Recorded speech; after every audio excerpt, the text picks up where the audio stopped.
جمعہ کے دن قرآن پاک کی یہ بابرکت سورت ضرور تلاوت کر لینا، کیونکہ اس سورہ مبارکہ کو اللہ تبارک و تعالیٰ خود اور آسمان کے فرشتے بھی تلاوت کرتے ہیں۔ اس سورت کو پڑھنے سے غریب امیر ہو جاتے ہیں، بیمار صحت مند ہو جاتے ہیں اور ہر حاجت مند کی حاجت پوری ہو جاتی ہے۔ اعوذ باللہ من الشیطان الرجیم، بسم اللہ الرحمن الرحیم۔ ناظرین کرام، جمعۃ المبارک کو جمعہ کہنے کی وجہ کیا ہے؟ عربی زبان میں اس دن کا نام عروبہ تھا، بعد میں جمعہ رکھا گیا، اور سب سے پہلے جس شخص نے اس دن کا نام جمعہ رکھا وہ کعب بن لؤی ہے۔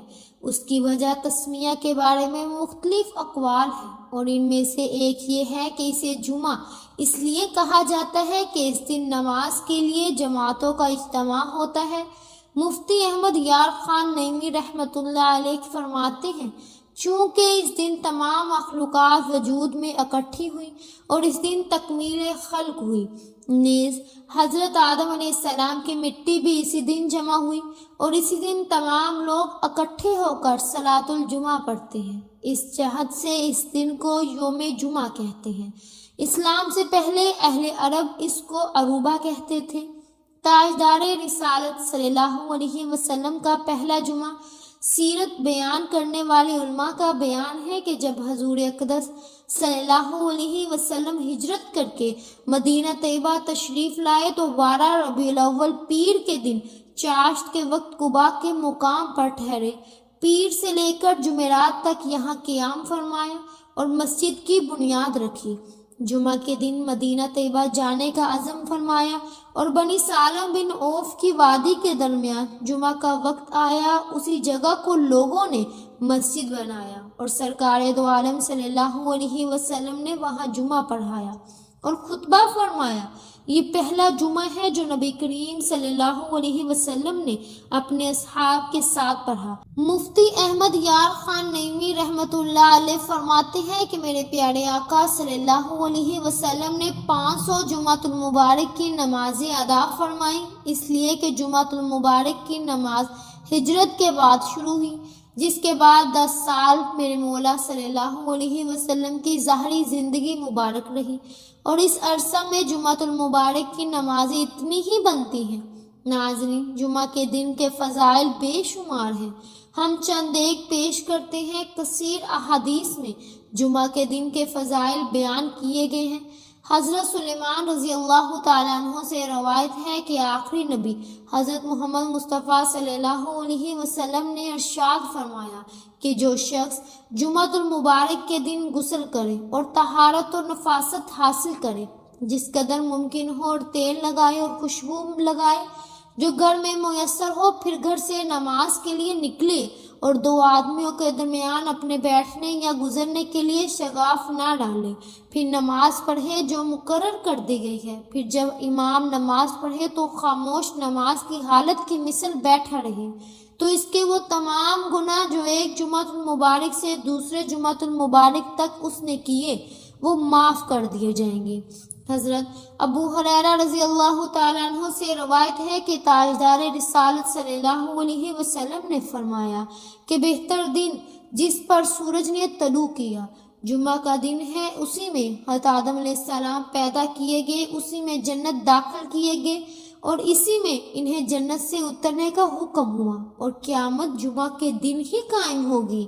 حضرت جابر رضی اللہ تعالیٰ عنہ سے روایت ہے کہ حضور اقدس صلی اللہ علیہ وسلم نے فرمایا کہ جو جمعہ کے دن یا جمعہ کی رات میں مرے گا اسے عذاب قبر سے بچا لیا جائے گا، اور قیامت کے دن اسی طرح آئے گا کہ اس پر شہیدوں کی مہر ہوگی۔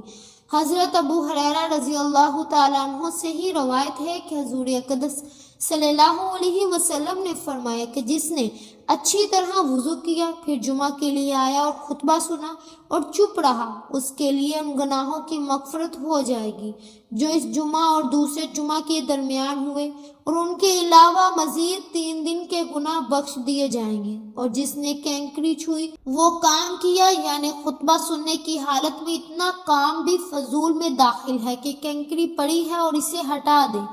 حضرت ابو سعید رضی اللہ تعالیٰ عنہ روایت کرتے ہیں کہ حضور پاک صلی اللہ علیہ وسلم نے ارشاد فرمایا کہ 5 چیزیں جو ایک دن میں کرے گا اللہ تعالیٰ اس کو جنت ہی لکھ دے گا.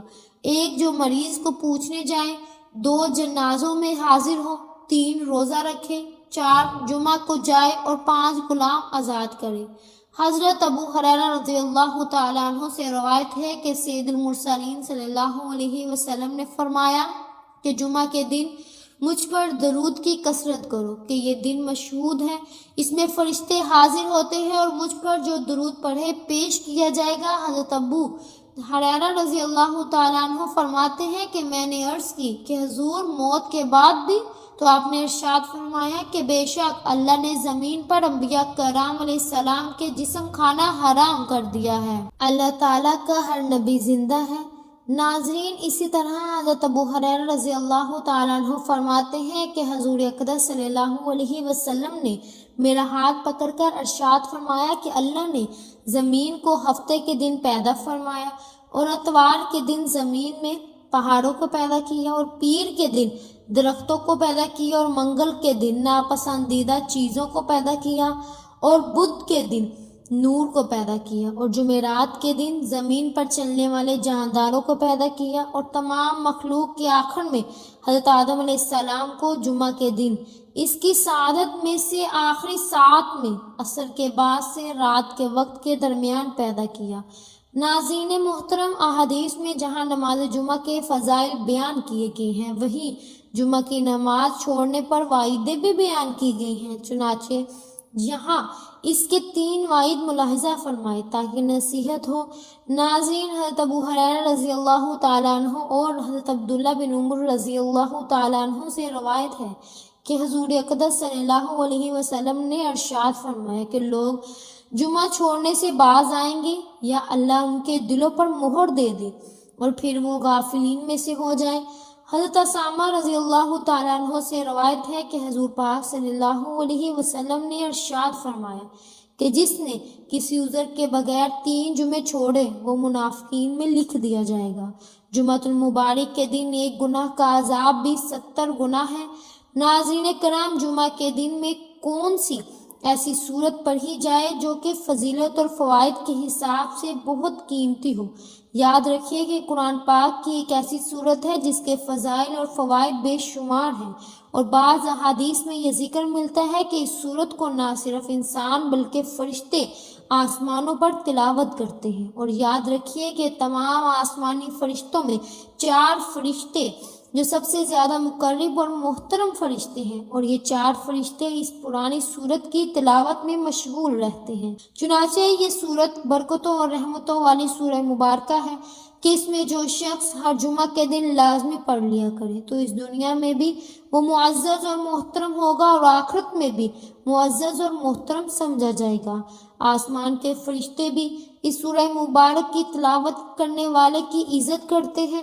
قرآن پاک کی سورہ مبارکہ کے بارے میں فرمایا گیا کہ بیماری جتنی بھی شدید نوعیت پر اتر چکی ہو، ڈاکٹروں نے مریض کو لاعلاج قرار دے دیا ہو یا کسی بھی طرح کا کوئی علاج ثابت نہ ہو رہا ہو، تو اس سورہ مبارکہ کی تلاوت کرنے اور سننے والے کی تمام ذہنی اور جسمانی بیماریاں انشاءاللہ ختم ہو جائیں گی، بشرط یہ کہ اس کی موت کا وقت نہ آن پہنچا ہو. اس کے علاوہ اس سورہ مبارکہ کو غربت اور افلاس دور کرنے کے لیے ہر روز باقاعدگی سے پڑھنے والے انشاءاللہ غربت سے دور ہو جائیں گے اور غربت ان سے دور ہو جائے گی.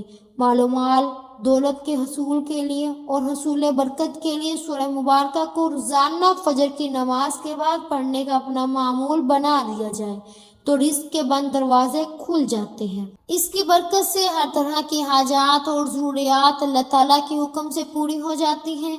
ناظرین محترم، قرآن پاک کی یہ بابرکت سورت سورہ رحمان ہے جس کی بے شمار فضیلتیں بیان فرمائی گئی ہیں. اس سورت کو پڑھنے والے کی تمام دلی مرادیں پوری ہوتی ہیں. غربت، افلاس اور تنگ دستی کا خاتمہ ہوتا ہے. قرض اتارنے کے لیے بھی یہ سورت ہر روز تلاوت کری جائے تو انشاءاللہ سبحانہ تعالیٰ قرض اتارنے کا انتظام فرما دیتے ہیں. اس سورہ مبارکہ کو پڑھنے والے کی غیبی مدد کے لیے فرشتے اترتے ہیں. بھائیوں اور بہنوں، سورہ رحمان کو اس حوالے سے بھی بہت بڑی فضیلت حاصل ہے کہ جتنے بھی دماغی اور ذہنی امراض کے مریض ہیں، اور یہ بات بار بار کر کے مشاہدات سے ثابت شدہ ہے کہ ایسے مریض جو کوما میں ہیں، فالج میں ہیں، جن کو بار بار دماغی دورے پڑتے ہیں، جن پر غشی کے دورے پڑتے ہیں، الغرض ہر طرح کے دماغی اور جسمانی امراض کے لیے ہر روز 3 بار یعنی صبح، دوپہر اور شام اس سورہ مبارکہ کی تلاوت کر لی جائے۔ اور اگر مریض خود تلاوت نہیں کر سکتا تو اسے اس کی تلاوت دن میں 3 مرتبہ سنا دی جائے، تو اس کی تلاوت کی برکت سے چند ہی دنوں میں اس کی بیماری میں نمایاں کمی واقع ہونے لگتی ہے۔ تمام ذہنی اور دماغی امراض کے علاج کے لیے سورہ مبارکہ کو انتہائی مجرب پایا گیا ہے۔ اس کے علاوہ جادو ٹونے، حسد اور کسی بھی قسم کے کرائے کے لیے اس سورت کی تلاوت بے حد فوائد اور برکات کی حامل ہے۔ آئیے ناظرین، آج کا سورہ رحمان کا جمعہ کے بابرکت دن کا وظیفہ بھی ملاحظہ فرما لیجئے۔ یہ وظیفہ اور یہ عمل آپ جمعہ کے دن کسی بھی وقت کر سکتے ہیں۔ شب جمعہ یعنی جمعرات اور جمعہ کی درمیانی شب آپ یہ عمل کر سکتے ہیں۔ کسی بھی نماز کے بعد یا پھر نماز جمعہ کے بعد باوضو حالت میں جائے نماز پر بیٹھ کر یہ عمل کریں۔ جمعہ کے دن آپ اس عمل کو فجر کی نماز کے بعد بھی کر سکتے ہیں۔ جمعہ کی نماز کے بعد عصر، مغرب یا پھر عشاء کی نماز کے بعد بھی کر سکتے ہیں۔ باوضو حالت میں جائے نماز پر بیٹھ کر سب سے پہلے آپ نے 3 بار درود پاک پڑھ لینا ہے۔ 3 بار درود پاک پڑھ کر آپ نے باوضو جائے نماز پر بیٹھے بیٹھے سب سے پہلے اپنی جائز مقصد، جائز حاجت کی نیت کر لینی ہے۔ اگر آپ کو روپیہ پیسے کی فوری اور ارجنٹ ضرورت ہے تو اس چیز کی نیت کر لیں۔ اگر آپ اپنا ذاتی مکان خریدنا چاہتے ہیں تو اس کے لیے نیت کر لیں۔ اگر آپ گاڑی چاہتے ہیں، اچھا رشتہ چاہتے ہیں، ملازمت میں ترقی چاہتے ہیں، پسند کی شادی کا ارادہ ہے، یا کسی کے دل میں اپنے لیے محبت پیدا کرنا چاہتے ہیں، قرض کی ادائیگی کے لیے وظیفہ کر رہے ہیں، یا پھر کسی بھی اپنے مقصد کے لیے یہ وظیفہ کر رہے ہیں، تو اس مقصد کو اپنے ذہن میں تصور کریں اور یہ وظیفہ شروع کر دیں۔ سب سے پہلے آپ نے تعوذ اور تسمیہ یعنی اعوذ باللہ من الشیطان الرجیم، بسم اللہ الرحمن الرحیم پڑھ لینی ہے، اور اس کے بعد آپ نے اپنے ہاتھ کی انگلیوں پر گن کر 33 بار سبحان اللہ پڑھ لینا ہے۔ اس کے بعد 33 بار الحمدللہ پڑھ کر پھر آپ نے 34 بار اللہ اکبر پڑھ لینا ہے۔ اس عمل کو تسبیح فاطمہ بھی کہا جاتا ہے۔ تسبیح بی بی فاطمہ رضی اللہ تعالیٰ عنہما بھی نہایت فضیلت اور برکت والی تسبیح ہے۔ تسبیح فاطمہ کے بعد آپ نے پھر سے 3 بار درود پاک پڑھ کر 1 مرتبہ سورہ رحمان کی تلاوت کرنی ہے۔ آپ چاہیں تو موبائل فون سے دیکھ کر بھی سورہ رحمان کی تلاوت کر سکتے ہیں، یا پھر اگر آپ کے پاس قرآن پاک موجود ہے تو آپ اس میں سے بھی دیکھ کر پڑھ سکتے ہیں۔ کسی بھی ایک طریقے کے مطابق آپ سورہ رحمان کی تلاوت کر لیں، اور سورہ رحمان صرف 1 مرتبہ پڑھنی ہے، اور سورہ رحمان پڑھنے کے بعد 3 مرتبہ درود پاک بھی لازمی پڑھنا ہے۔ جو آپ نے عمل شروع کرتے وقت پڑھا تھا وہی درود پاک پڑھ لیں، اور تلاوت کے بعد آپ نے اپنے ہاتھ کی انگلیوں پر گن کر یا پھر تسبیح کے دانوں پر گن کر 100 مرتبہ کلمہ طیبہ یعنی لا الہ الا اللہ پڑھنا ہے۔ جب 100 بار اس طرح یعنی لا الہ الا اللہ پڑھ لیں تو آخر میں 1 بار محمد الرسول اللہ ضرور بول لیجئے گا۔ اس طرح سے آپ کا یہ وظیفہ مکمل ہو جائے گا، اور آخر میں پھر سے 3 بار وہی درود پاک پڑھ کر آپ اپنے ہاتھوں کو اٹھا کر دعا مانگ لیجئے اور اللہ کی بارگاہ میں اپنی فریاد پیش کر دیں۔ صدقے دل سے اور عاجزی کے ساتھ اللہ کے حضور دعا کریں۔